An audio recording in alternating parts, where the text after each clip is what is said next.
Itu gimana kalau berhasil? Akan ada efek nggak? Misalnya tumbal atau apa gitu? Tidak ada. Mulai dari situlah kita kayak orang gila. Ya jualan aja sate. Mulai dari sini mulai nih seolah-olah kayak ada di pasar. Saya juga sempat kaget juga kok bisa begini. Saya coba fokus jualan cepat habis kita pulang. Begitu transaksi tersebut ya kita yang sampelnya ini kita simpen, coba uang tersebut kita cek uang tersebut asli.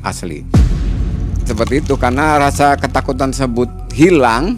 Saya nggak peduli lah siapapun yang beli, ada pocong, mungkin gondoruo yang bulunya sampai merumbai-rumbai lah ya.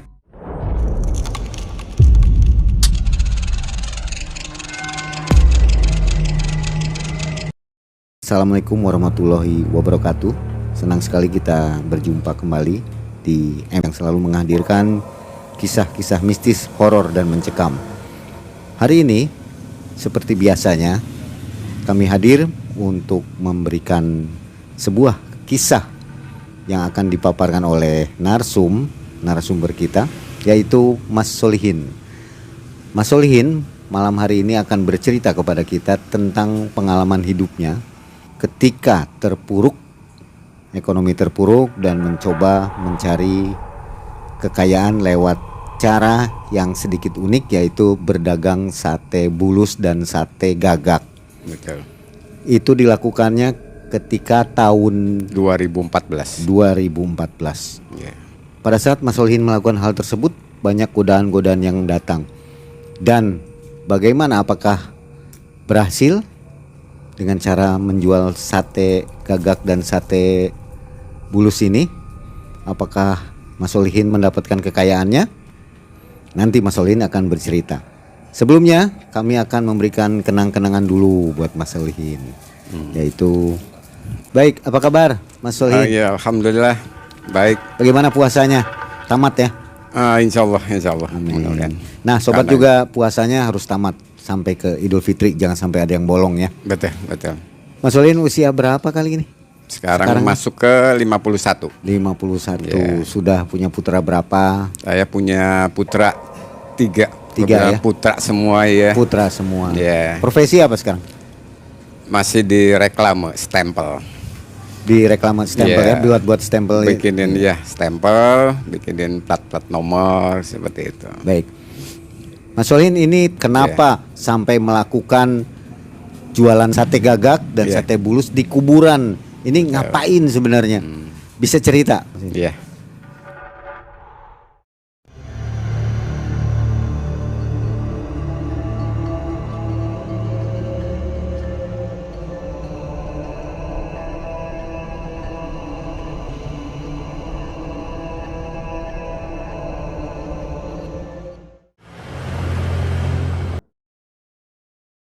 Assalamualaikum warahmatullahi wabarakatuh.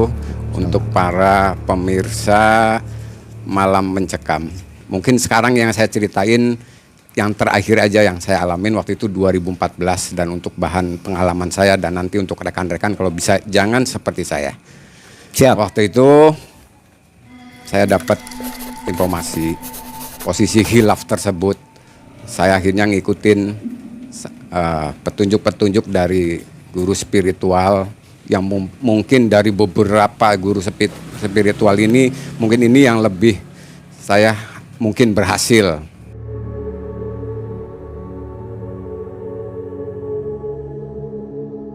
Saya coba ngikutin, saya dikasih wejangan-wejangan dalam arti saya harus puasa.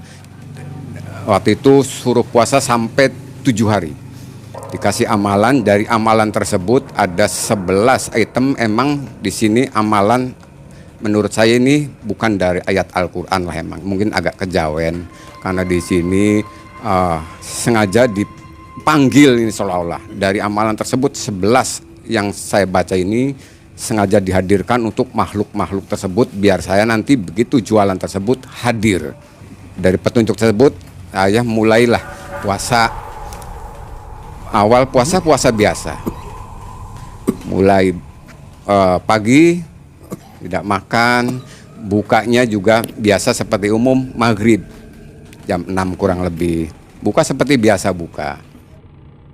Nah, tapi dari dalam setiap puasa tersebut ibadah kita jalanin.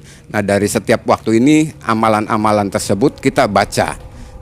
Sengaja dihadirkan di sini nih. Yang saya panggil ini saya hadarotin, dalam arti saya ini sebutin ada salah satunya ini Ratu Bilqis di sini. Jadi sengaja emang dihadirkan. Nah, dari sini posisi saya terpuruk ini, saya udah nggak mikir ke sana Ben Ratu Bilqis atau siapa ya. Saya yang jelasnya sih coba barangkali bisa merubah hidup. Akhirnya dalam perjalanan 3 hari puasa biasa ini, pagi puasa sampai maghrib buka. Nah, 3 hari ke depannya puasa mutih, buka hanya sebatas 3 kepel ini apa namanya, nasi putih sama air putih. Kalau enggak ini nasi putih atau ini aja labu putih seperti itu, yang jelas enggak dikasih garam gitu. Akhirnya sampai berjalan 6 hari dan malam yang ke-7 untuk melakukan spiritual tersebut, kita sebut ya waktu itu ya uji nyali lah ya. Kita udah tanggung, udah badan ngerasa capek, udah ngerasa pengen berhasil. Untuk yang ke-7 malamnya itu kita langsung ngikuti petunjuk dari guru spiritual tersebut di suatu daerah yang jelas masih Kabupaten Cirebon. Mungkin di sini saya nggak mau nyebutkan nama ini desanya ya. Yang jelas sih ini hanya sebatas berbagi. Akhirnya saya coba datangkan di situ dari tim spiritual tersebut, mereka ada tim.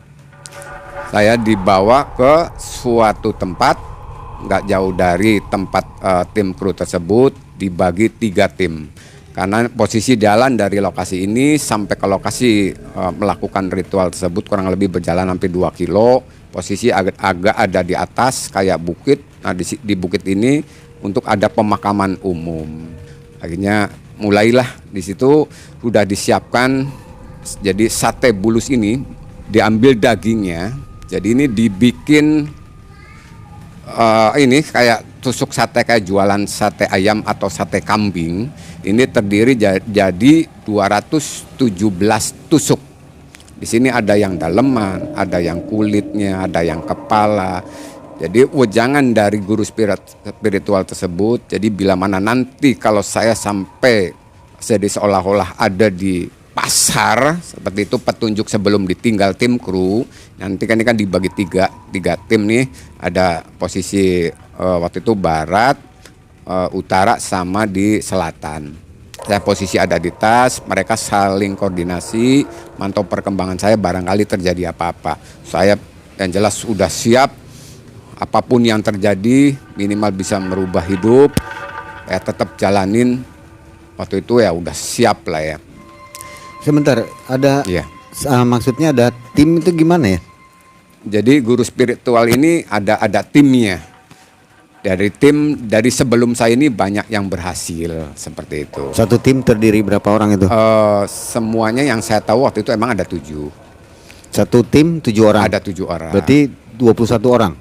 Kurang lebih ya 21 orang, dan di situ juga ada adik ipar saya, ada kakak ipar saya, ada kawan-kawan adik ipar saya waktu itu kuliah ya.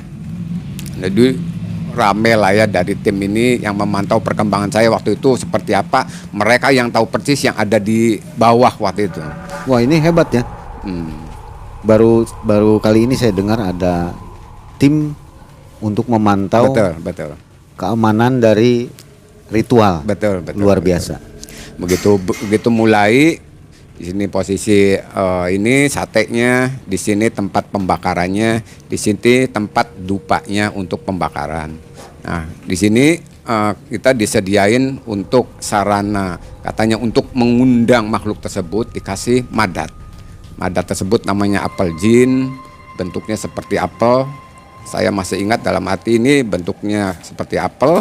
Cuma kayak dari kuningan, ini bisa dibuka, begitu dibuka ini dalamnya kayak ter. Saya juga waktu itu nggak peduli lah, yang jelas ini untuk sarana untuk memanggil makhluk tersebut seperti itu.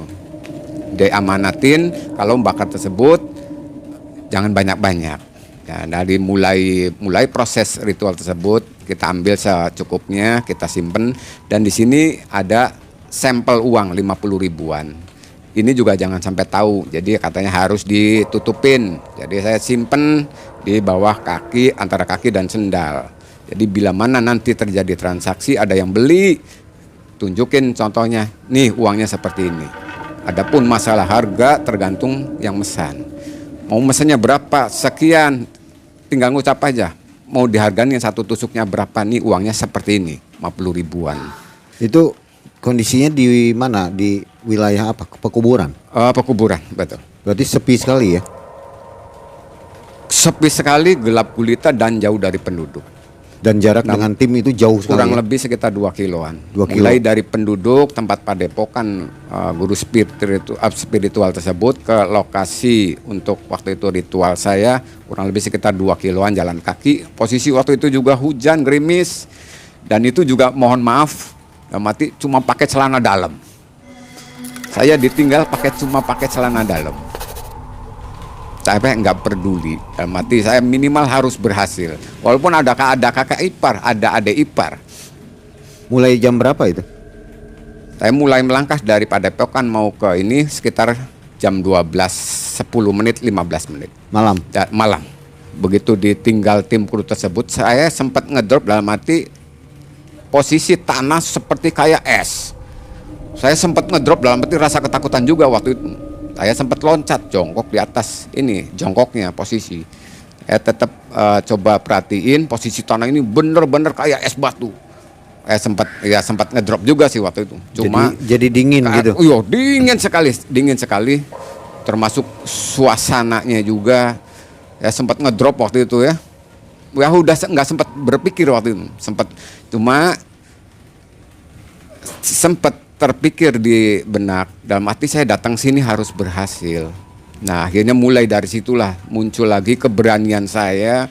Jadi saya benar-benar berani dalam arti udahlah tanggung. Rasa tersebut hilang seketika saya pegang posisi tanah tempat pekuburan tersebut udah mulai hangat lagi. Kalah sama rasa keberanian saya yang harus berhasil. Nah dari situlah kita mulai bakar ini dulu, bakar tempat pembakaran, ya dikasih ada korek apinya, terus disiapin ininya, arangnya, disiapin semua, mulai dari pembakaran tersebut, semua dibakar, mulai kecil-kecil udah mulai terbakar semua. Nah baru kita ambil ini dupa yang madat apel jinnya, kita buka dalamnya, nah ternyata ini kita ambil warna hitam ini, kayak ini aja kayak ter cuma agak lunak gitu ya.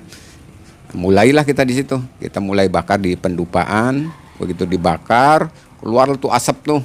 Nah, asapnya ini wangi sekali, namanya madat ini. Jadi saya punya pemikiran, oh bisa jadi ini, karena emang untuk beli ini aja emang modalnya cukup lumayan nih. Mahal itu ya? Mahal, yang jelasnya mahal. Berapa dulu beli harga? Waktu itu 2,5 juta. Untuk madatnya aja 2,5 juta. Mahal ya? Iya. Dari umpul-umpul, mulai dari usaha tersebut modalan dulu lah, dalam arti ya saya karena berhasil, siapa tahu dengan modal kecil bisa dapat besar.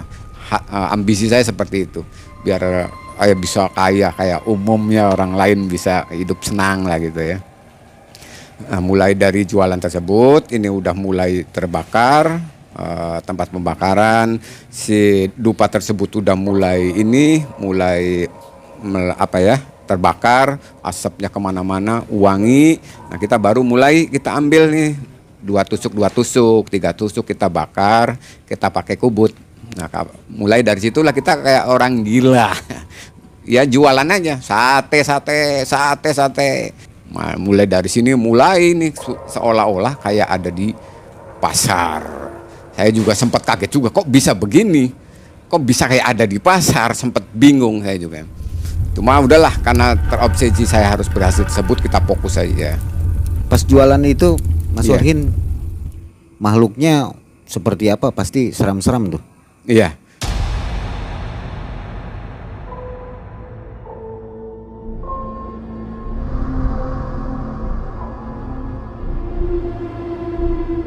Mulai dari situlah kita kayak orang gila.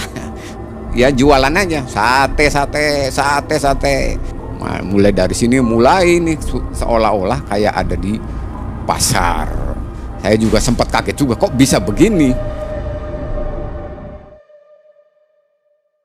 Itu diawalin mulai transaksi, mulai ada yang beli tersebut. Emang dari awal yang pertama kita fokus kan jenisnya kayak serigala seperti itu ya, menyeramkan, ada taringnya, terus berlumuran tanah merah, dan yang lain-lainnya juga. Yang antrinya ini kan ada macam pocong, yang jalannya juga ini loncat-loncat seperti itu. Karena rasa ketakutan tersebut hilang, saya nggak peduli lah siapapun yang beli. Ada pocong, mungkin gondoruo yang bulunya sampai berumbai-umbai lah ya. Terus ya ngeri-ngeri juga sih yang lain-lainnya, yang hancur, yang nggak ada kepalanya, yang hanya sebatas cuma ini aja sebelah hilang. Mungkin sampai ada yang tangan juga nggak ada, sampai ada yang ngesot-ngesot. Jadi macam-macam jenisnya sih. Yang mungkin paling serem sekali sih emang yang gondoruo tersebut nih. Mungkin kayak mungkin ini gondoruo seperti ini. Beli berapa gondoruo?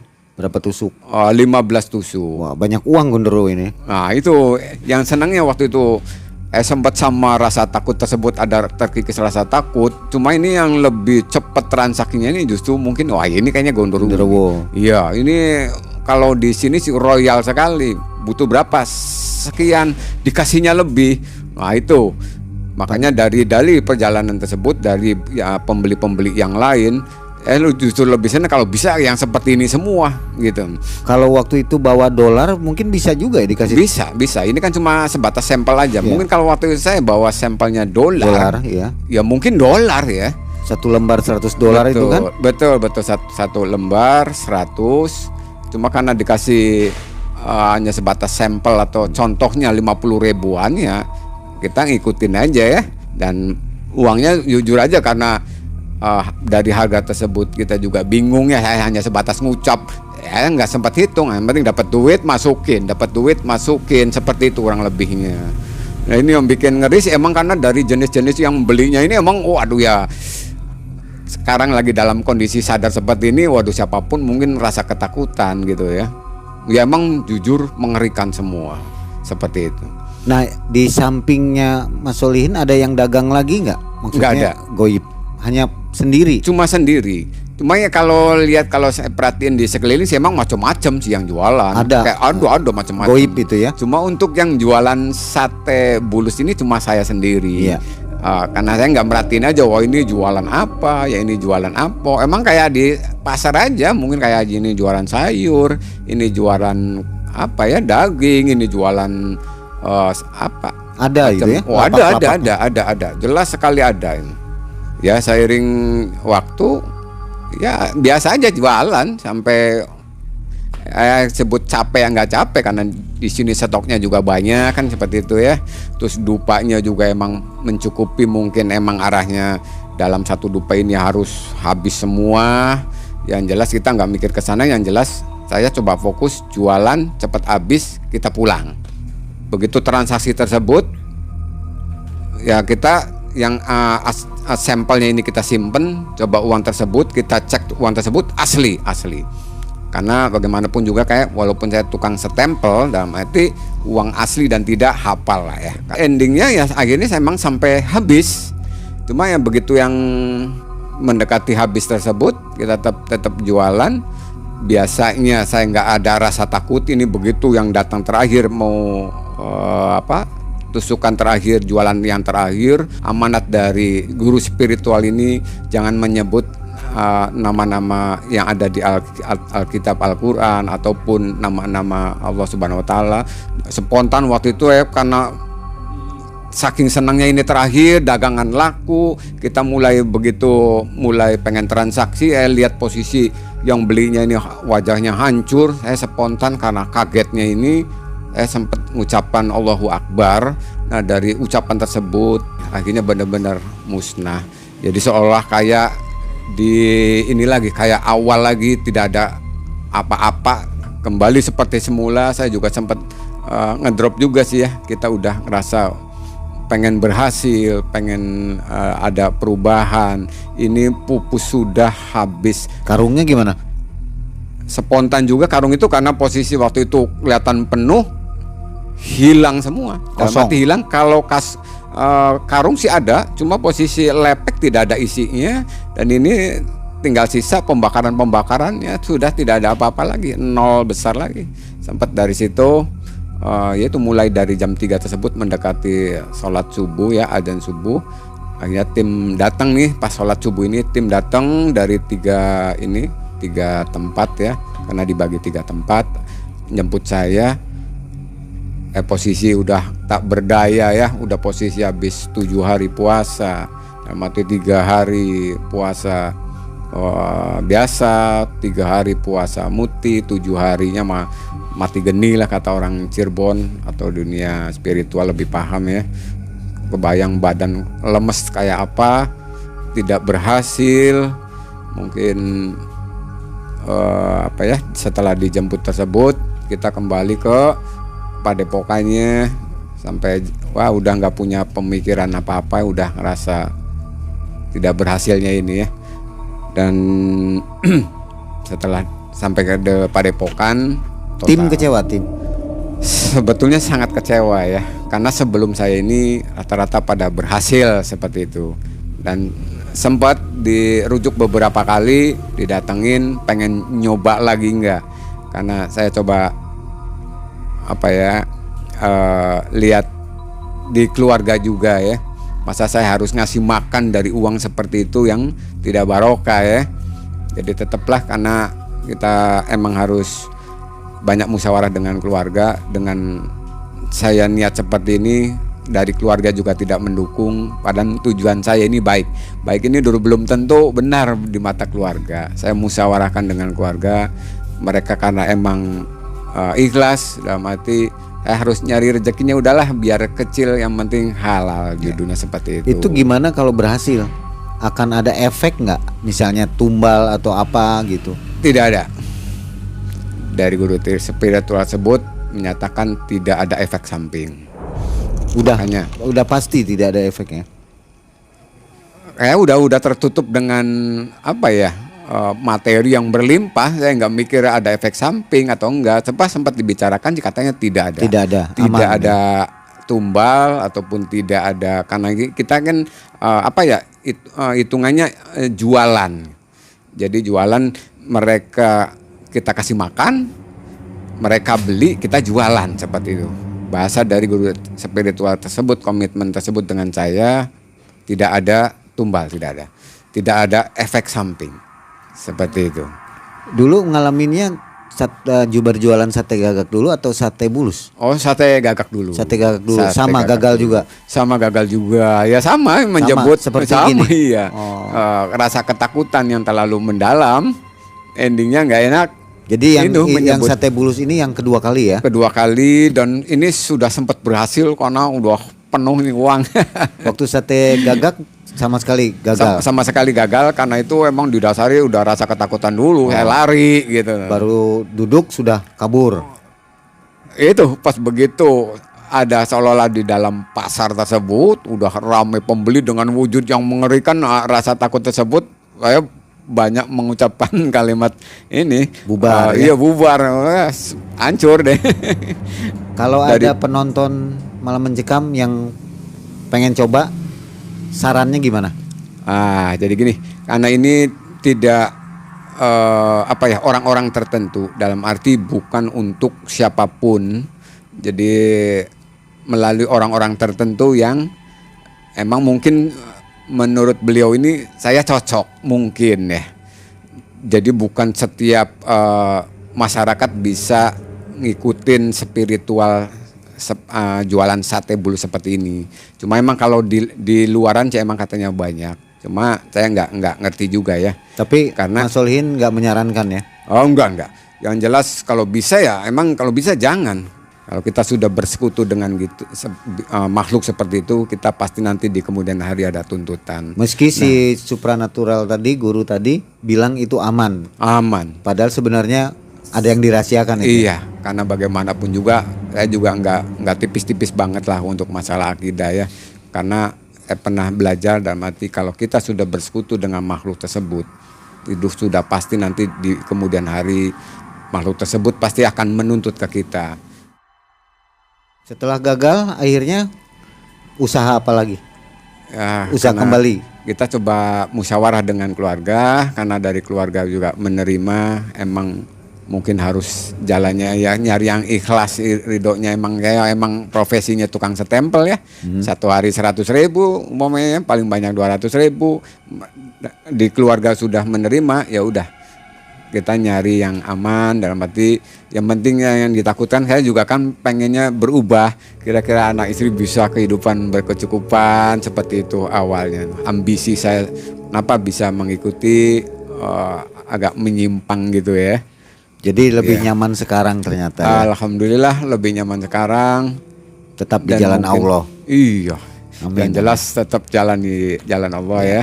Ya kalau bisa juga emang untuk siapapun kaum muslimin yang muslimat ya, kalau bisa coba kita tawadu aja ya. Ya minimal dari ibadah-ibadahnya lebih ditingkatkan.